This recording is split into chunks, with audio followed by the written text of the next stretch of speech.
Really proud of the bounce back of these young women. They have worked incredibly hard to stay confident through some very tough games. Um, I felt like defensively we were much better than we have been all year. I believe that they are playing together more on both ends of the floor. We obviously took better care of the ball and made less mental errors. That's what led us to have only 11 turnovers today. But more than anything, more than any stat, more than any number, I'm just really proud of how they stuck together.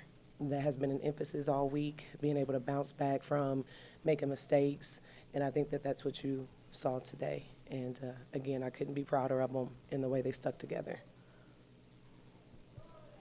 Lay, obviously tonight the ball wasn't going in early, but you didn't put your head down.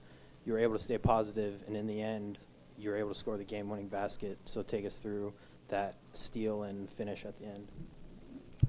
I feel like being a basketball player, the most important thing is not being able to show your frustration and put your head down. So I feel like, at the end, towards the end of the game, the only thing that was really going through my head is what I could do for our team for us to win. And it's like, it's a tight game, so I wasn't hitting shots. So in my head, it's like, you got to get this stop.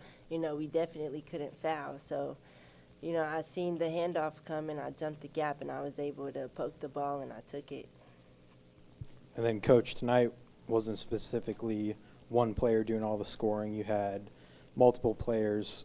You had 9 from both Jacksons, 6 from Lay, 9 from Jenks. So would you say this was an overall team effort tonight? Absolutely. And here's the thing. We talk about how much it's a team effort regardless of scoring. We have a group that shows up every day and works really hard to make each other better. So the way that we practice, because they show up and do that, is what helps us prepare for games. We have practice squad guys, and they're great.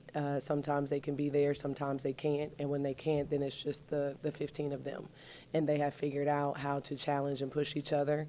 So it starts being a team effort in practice.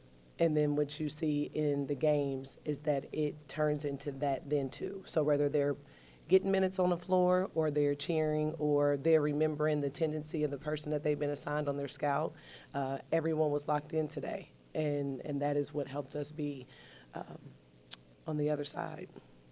And then 4 for Oklahoma State, Asai, early in the fourth quarter. She started rattling in some threes. Was there anything specifically you guys changed there after she started making some? You would say yes, but I think that when you make a plan, it's a 40-minute plan.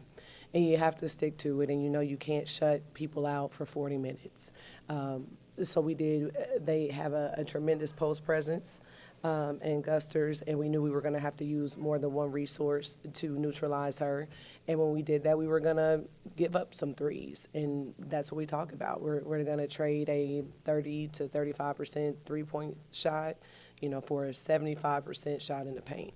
And I thought that was another way our team was bought in to the game plan. And then for most of the game, Clarissa or Destiny was on Oklahoma State's big men, but down in the stretch you switched Jill on there, and she started getting some steals at the end. What played into your decision to put Jill on their bigger player? Well, when we press, which we wanted to do just a few times tonight, it is just easier to do with Jill and or Lay in the 5 spot. What Jill is really good at, because she's so strong, is tipping the ball away, and that's what you saw. She was able to not give up position, and then when the ball was in the air, drive, step back, tip the ball away.